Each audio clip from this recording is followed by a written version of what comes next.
Muito bom dia, meus melhores cumprimentos a todos aqueles que se dispõem a esta reunião semanal, às quintas-feiras, para seguirmos aqui com as nossas claves notariais e registrais. Agradeço muitíssimo o apoio que estas nossas reuniões concedem à Noreg do Paraná, agradecendo aqui a sua presidente, a doutora Mônica Guimarães de Macedo Dalla Vecchia, e todas as entidades que integram essa importante organização paranaense, em particular o Colégio Notarial do Brasil, que deu um apoio inaugural àquela série Notas sobre Notas, que nós acabamos transformando aqui nestas claves notariais e registrais, como sequência daquelas nossas primeiras reuniões, não é? Como eu já havia dito, o objetivo dessas nossas reuniões, às quintas-feiras de manhã, é um objetivo mais informal, umas aulas um tantinho mais rápidas, uns comentários mais rápidos. Calha que esses primeiros temas são um pouquinho mais áridos, não permitem tanta, digamos assim, diversão com temas jurídicos. Nós vamos fazendo aquilo que é razoável e possível nessas circunstâncias.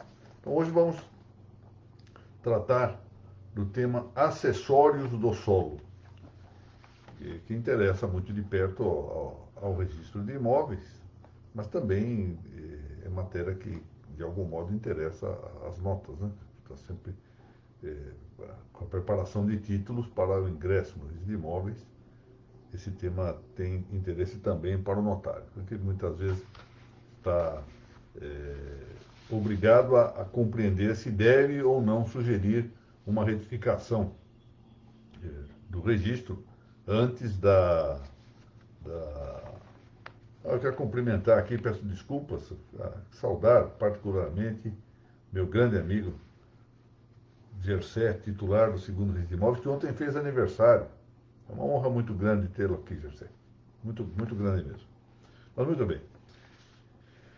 Vamos tratar então desse tema dos acessórios do solo, que, como eu disse, interessa de perto ao registrador, mas interessa também ao notário, porque o notário muitas vezes tem que sugerir ou tem que imaginar se cabe ou não fazer uma retificação de registro previamente à elaboração de uma escritura, ou se isso pode ficar para uma época posterior.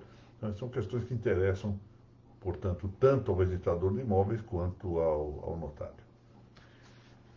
No conceito, na noção que nós temos que ter de bem imóvel, ou seja, de prédio, de edificação, bom dia, desembargador Fábio, meu grande amigo. A primazia dessa noção do conceito de solo, nós temos que considerar o solo, porque essa é a questão, o que é o solo, o que é o imóvel? Há uma tendência normal, no âmbito do registro, de considerar muito o imóvel sob o molde de um desenho, de uma descrição textualizada que se encontra ali na matrícula ou na transcrição do imóvel. Aqui nós temos que considerar um pouco mais amplamente. Mais do que nunca, neste tema, há uma vocação para a realidade das coisas. Então, o imóvel, o solo aqui que nós estamos considerando, em relação ao imóvel, é o conjunto, uma porção da crosta terrestre, ou seja, da crosta da terra. E esse é que preside, no nosso caso, a sua definição, aliás, bastante consagrada, bastante célebre, constante em toda a parte essa distinção, essa definição que diz que imóvel é aquilo que não se pode transportar localmente sem destruição. Ora, um livro, por exemplo, vamos apanhar esse livro, eu posso transportar de um lugar para o outro, pronto, isso é móvel. O imóvel não pode ser transportado localmente. Nós vamos ver aqui que há umas tantas considerações a fazer para evitar alguns argumentos cavilosos, excessivamente cavilosos, que vão tratar de dizer, bom, mas pode ocorrer um certo transporte. Essa definição está correta, ou seja, imóvel que não se pode transportar localmente sem destruição. Nós podemos transportá-lo destruindo-o, mas não sem sua destruição. Bom, dito isto, nós temos imóveis por natureza, Então aqui nós temos o solo em seu todo e em suas partes orgânicas, porque essas partes do imóvel são orgânicas, o imóvel apresenta organicidade, tanto é verdade que na terra nua, salvo a sua carbonização ou destruição orgânica, nós encontramos a possibilidade de crescimento de vida. Então, ao lado desses bens imóveis por natureza, per naturam, nós temos outros que acedem, ou seja, são acessórios de natureza física, industriais.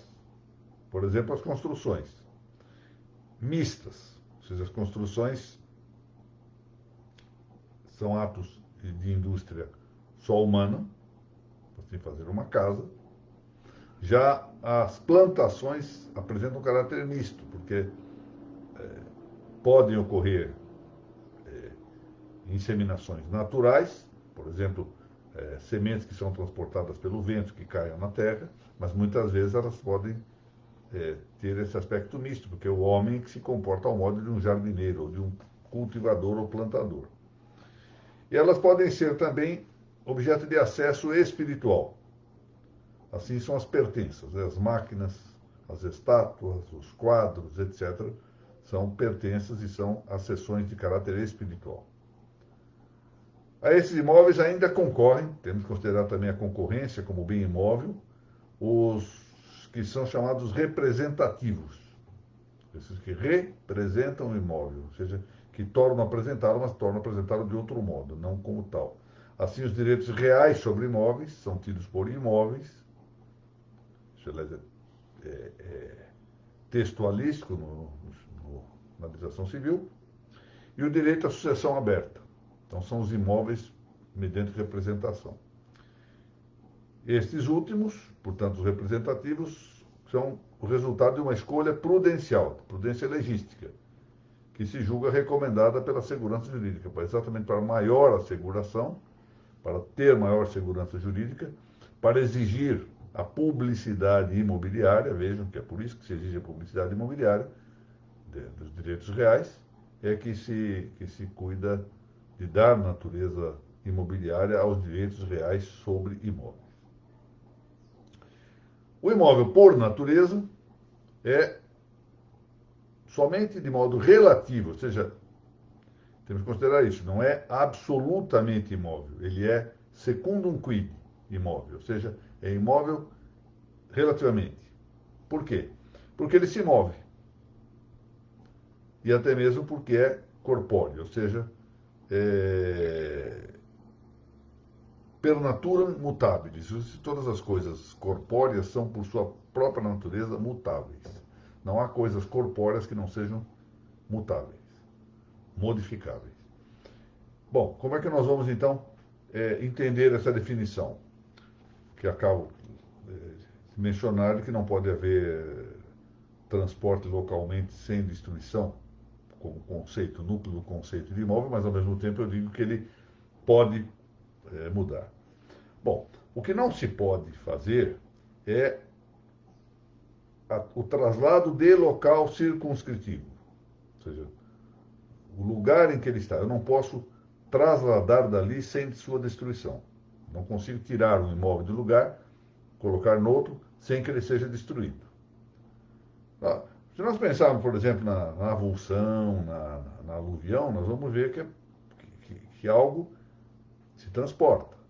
Mas no momento em que se transporta, lembre-se bem disso, nós mobilizamos alguma coisa. E não só mobilizamos a parte que se transporta, mas igualmente destruímos esse imóvel no lugar em que ele se encontrava. Ele pode eventualmente deslocar-se nesta parte, até inteiro.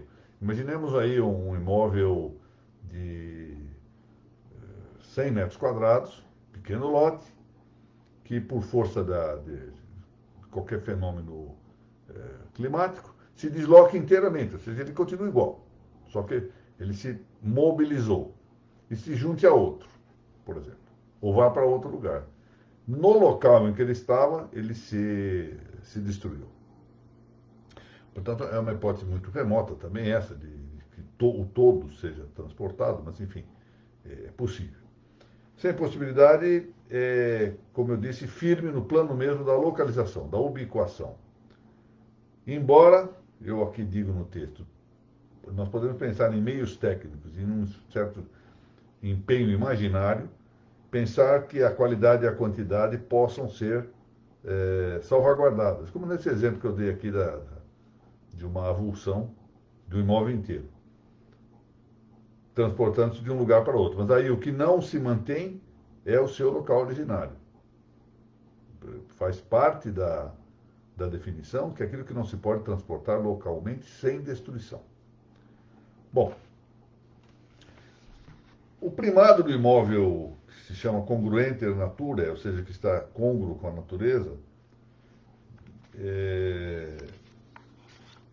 está na sua substancialidade, a sua principalidade, é uma substância. E a essa substância, como a toda substância, podem convergir acidentes ou acessórios do solo, que é essa história de substância e acidente. Substância é o que existe em si, acidente é o que só pode existir em outro. Nós todos somos seres humanos, temos a mesma substância. E cada um de nós tem uma série de acidentes, não é?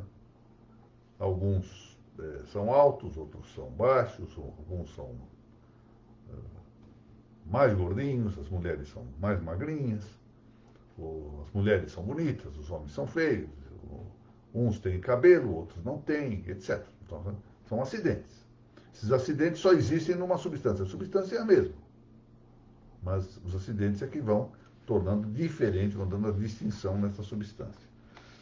Bom, esses acidentes são, no caso do imóvel, partes sólidas que se encontram organicamente na superfície do solo e no subsolo.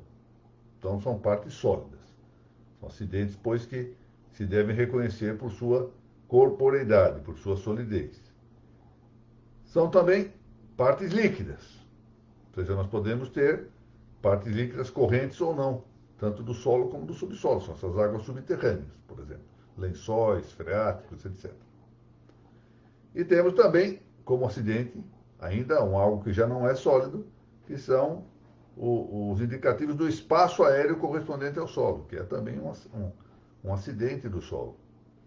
E é inevitável, eu digo aqui no texto, que a exemplo do que ocorre com as águas, existe uma mobilidade física da extensão atmosférica de que se trata. Notem que nós temos um acidente sobre nós, um espaço que é preenchido por algo, são os gases que preenchem a atmosfera, que são evidentemente modificáveis, mutáveis.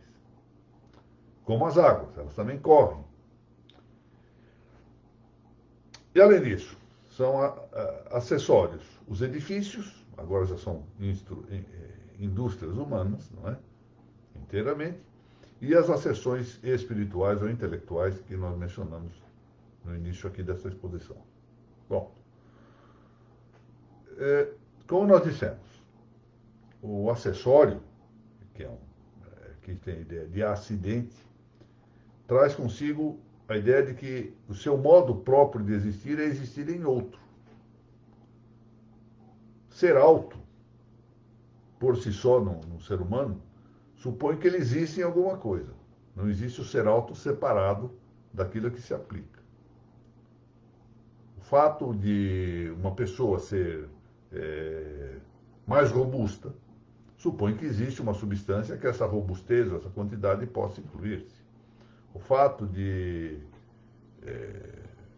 alguém ser feio ou ser bonito supõe exatamente que haja uma substância que a beleza possa concorrer ou faltar. De maneira que é sempre próprio do acidente existir em outro. Então, existir em outro significa existir numa substância, que é, nesse nosso exemplo, o solo, enquanto imóvel per naturam principal. E é por isso, atenção para esse ponto, que a metodologia do folho real, da matrícula, né? Essa expressão folho real, ela surgiu com uma espécie de um pedantismo da terminologia registral, né? Porque foi copiada, na verdade, de algumas manifestações do direito alemão, E nós usamos isto. Falamos fólio em vez de folha, embora a palavra fólio seja raramente utilizada na língua portuguesa vigente. Antigamente era usado, falava assim em livros de fólio alto, fólio tal, fólio qual, para falar da altura de um livro, né? Hoje desapareceu, mas fala-se em fólio real para significar a matrícula, ou seja, folha da coisa. Fólio igual a folha e real proveniente do latim res, rei, coisa. Então, fólio real é a matrícula. E ela supõe a metodologia de fazer a matrícula, de maneira comum, que a substância seja suscetível de uma determinação idônea. Eu preciso determinar a substância. Ora, como é que eu determino uma substância? Olha que coisa interessante. Nós não conseguimos determinar a substância sem os acidentes. Não conseguimos. Nós podemos, então, aqui exigir uma descrição que tem que ser frequentemente qualitativa, da qualidade, qual é a figura do imóvel. É retângulo, é quadrado, é um polígono irregular, etc. Quantitativa, já medidas de contorno, que frequentemente mal designadas medidas de perímetro, ou medidas perimetrais, e a superfície, o área, e também de lugar, que, por outro lado, envolve um tema relacional. Eu tenho dito em algumas outras das nossas reuniões que na divisão da especialidade imobiliária nós começaremos agora a ter de considerar em apartado o tema da relação. Num primeiro momento não convinha aumentar a divisão, a classificação na especialidade imobiliária, mas agora já é o momento. Todo mundo já teve tempo suficiente para digerir no direito brasileiro a divisão da especialidade imobiliária, então agora já podemos acrescentar com êxito um elemento a mais, o acidente de relação. Mas enfim, com isso nós determinamos pelos acidentes exatamente qual é a substância. E ao determinar por esses acidentes, nós estamos ao mesmo tempo apoiando o acessório. Há, pois, com isso, uma relativa não necessidade de nós referirmos os acessórios, porque, de algum modo, não deixa de ser acessório isso, os acidentes permitem que nós circunscrevamos exatamente onde se encontram os acessórios. Sabemos que, por exemplo, que é dentro da descrição de uma área, de um imóvel, tanto de frente, portanto de fundo, com superfície tal, com a figura tal, que se construiu uma casa, um prédio. Isso vai, portanto, levar-nos a uma impugnação. É claro que isto é de menor importância substantiva. No plano dos efeitos é praticamente nada a reclamar, mas acontece que tecnicamente não está bem isto. No inventário da matrícula, ou no inventário do fólio real, como eu fiz questão de utilizar essa expressão e marcá-la bem para mostrar que é um certo... uma linguagem assim peculiar para os registradores. E o que nós temos que ver é que no inventário da matrícula, quer dizer, aquela primeira parte da matrícula chama inventário. Tem a descrição do imóvel, tem o número da matrícula, porque depois do número da matrícula forma o cabeçalho. Em seguida vem o inventário. Então, descrevemos o imóvel, descrevemos quem é o proprietário, o registro anterior, número de cadastro, esse tipo de coisa inaugural antes de qualquer registro ou averbação. Esse é o inventário da matrícula. Há um erro que se põe aqui de manifesto, quando em vez de nós descrevermos o solo, descrevemos o acidente. Começamos pela descrição do acidente. Bom, registra-se uma casa assim, assim, assado, situada no imóvel tal. Estamos descrevendo por um acessório. O que nós temos que fazer é inverter isso. Descrevemos o imóvel. Já supondo que a edificação já estava averbada em registro anterior, né? Senão nem isso poderia ser feito. Já estava averbada a edificação em registro anterior. Abre-se a matrícula. E no inventário da matrícula deve constar assim: um imóvel com tanto de medida assim, assado, quantidade, qualidade e tal, e pode dizer no qual está construído, está edificado uma casa e tal. Isso se inverte e começa a dizer assim, uma casa, número tal, tal, tal. Ou seja, começa pelo acessório, em vez de começar pela substância. Isso leva a um problema. Quer dizer, é claro que eu volto a dizer que do ponto de vista de efeito prático, não há nada a reclamar. É aquela história, não se sabe se está passando quando o vaso está caindo ou se o vaso está caindo quando se está passando. Dá no mesmo. Mas leva a um problema estrito, de rigor. É que se a casa for um dia demolida, no fundo perde base, a base de apoio, uma matrícula que começa apoiada na casa, nessa mesma casa que foi demolida. Bom,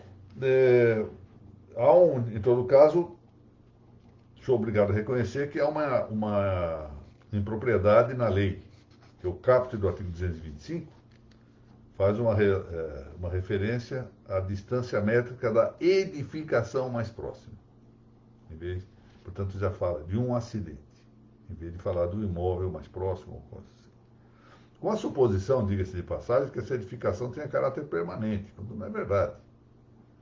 E aí nós marcamos com base na edificação mais próxima, a edificação é demolida e aí desaparece a possibilidade de identificar imóveis. Isso é uma impropriedade, né, da legislação. Bom, esse critério, é preciso que se diga, não é absoluto também, porque eu menciono aqui o caso da acessão invertida, que é a das unidades condominiais. Aí não há forma. Aí não se vai abrir matrícula para essas unidades condominiais, isto malfere, não há como deixar de malferir a unitariedade da matrícula, mas não é possível abrir a matrícula mencionando só a fração ideal do solo como elemento principal. Aqui sim há necessidade de abrir a matrícula com base na referência ao acessório, a unidade condominial. Mesma coisa, eu cheguei a ver nos registros de matrícula, quer dizer, nos inventários de matrícula, não tenho visto isso na minha atividade profissional. Deve haver, o GERCE deve seguramente conhecer episódios desses. Mas nas transcrições era comum, e até como marcos descritivos, falar de árvores, falar de rios, falar de lagos. Sabido que houve descrições de difícil atualização até para a determinação dos imóveis. Quer dizer, começa numa figueira tal e termina num lago. O lago desaparece, a figueira morre. Agora, quando se trata de acidentes geográficos, não é? Ou realidades geográficas que se suponham perduráveis, então a coisa é um pouco diversa. Seria possível mencionar. Então, acho que é perfeitamente razoável um imóvel que confronte com um rio de grande dimensão, que se suponha vai existir de maneira perdurável, indicar a existência desse rio, suposto que se trate de uma confinância imobiliária. Não é? Bom, então era isso. Que é o tema do acessório do solo, a conveniência de muitas vezes para o notário, importante isso, verificar quando ou não convém uma retificação prévia, uma averbação prévia, por exemplo, de construção, que precisa ser averbada previamente, não pode, sem mais nem menos, levar-se uma escritura de compra e venda relativa ao imóvel não edificado, quando, por exemplo, documentos administrativos dão conta de uma edificação, ou inversamente, o imóvel não está mais edificado e não se averba a demolição. Tudo isso é matéria que interessa, antes mesmo da qualificação registral, à qualificação notarial e ao exercício do CAVED notarial, ou seja, da precaução da boa realização dos negócios. Muito bem. Passei um pouco do tempo que eu gostaria de limitar, do tempo a que eu gostaria de limitar essas nossas exposições, 15, 20 minutos. Estamos aí com quase 25 minutos. E assim vamos. Essas claves notariais devem ser o mais possível reuniões breves, reuniões que nós troquemos ideias. Doutora Margarete Maia, muito bom dia, sempre presente, é um gosto muito grande. Recebi uma belíssima foto que me mandou hoje, esqueci de agradecer. Laura Porto, vamos logo mais, vamos ter as nossas reuniões presenciais de volta, doutora Laura, se Deus quiser. Doutor Mário Martinelli, sempre muito simpático, uma presença sempre constante aqui nas nossas reuniões, muito obrigado. Gercé, novamente meu abraço.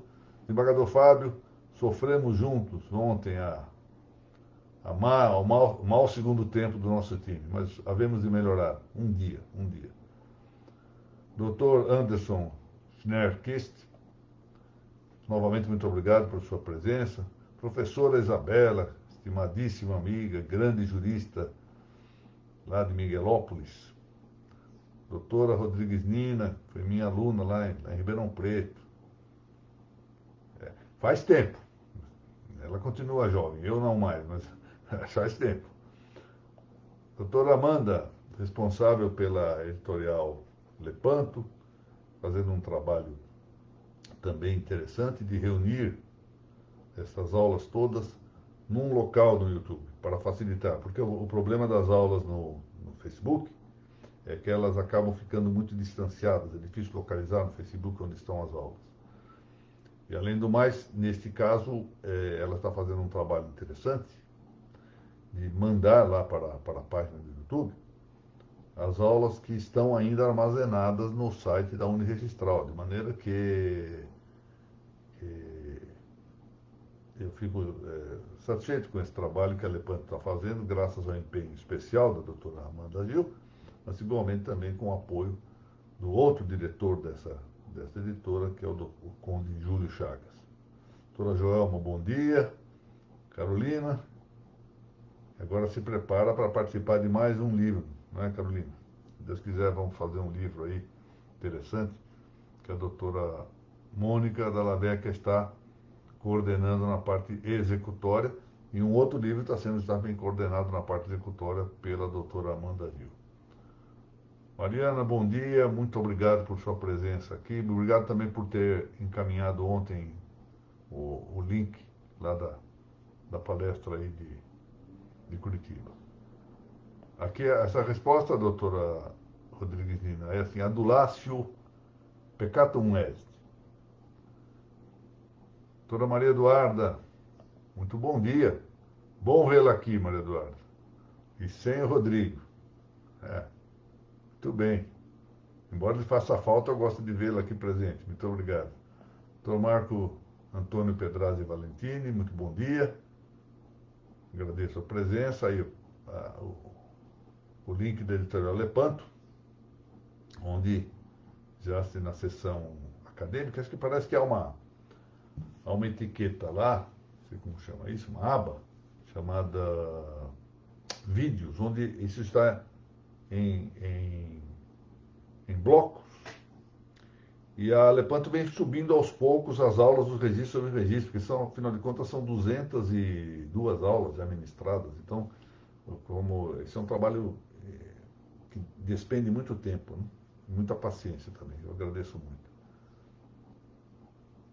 Muito obrigado, Carolina. Doutor Marcelo Cavalli, bom dia. Então, desejo a todos um bom final de semana. E, se Deus quiser, nos reunimos na semana que vem, tanto para as aulas do registro sobre registros, quanto para as aulas a aula do Cláudio Notariais. Aliás, semana que vem temos mais 2 eventos. Até eu peço para a doutora Amanda, que faz parte da Ad Notário, se for possível colocar aqui, indicar. Eu não sei se será aberto também ao público isso. Verá na terça-feira uma exposição minha. Muito obrigado, doutor Marcelo. Uma exposição minha acerca aspectos gerais do processo extrajudicial de usucapião. Essa exposição se fará em um ciclo de palestras promovido pela Ad Notário, que é uma academia aqui de São Paulo, presidida pelo Dr. Marcos Kikunaga. E na segunda eu tenho também, pelo Centro Dom Bosco, vou falar sobre esta grande figura intelectual, gaúcho de nascimento e paulista de vida profissional, que foi o professor Clóvis Lema Garcia, professor de Teoria do Estado, foi diretor aqui da Faculdade de Jornalismo Casper Libero, de São Paulo, um intelectual de grande valor, que morreu aqui há cerca de um mês, mais ou menos. Eu vou ser entrevistado a respeito do pensamento dele, do modo de ser dele, pelo Centro Dom Bosco. Eu ainda não tenho o link dessa live, eu vou ser entrevistado pelo Anthony Thanos e com a presença também importante de um intelectual do Rio de Janeiro. Então acho que vai ser uma reunião interessante. E assim vamos passando esse período de custódia domiciliar. Muito obrigado a todos novamente e, se Deus quiser, nos vemos na semana que vem.